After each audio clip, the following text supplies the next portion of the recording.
In today's video guys, I'm going to show you how to fix Facebook Messenger something going wrong in less than 1 minute. Open settings and then go to the apps.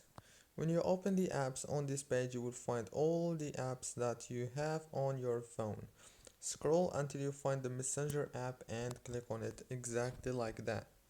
After you click on it, now all what you want to do is force stop the app from here and then click on storage or the internal storage. Click on clear cache and clear data. Go back and now click on the power usage details.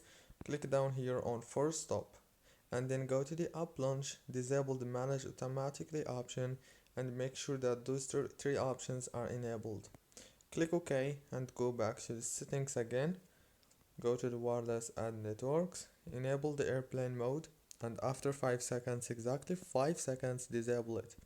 Restart your phone and congratulations.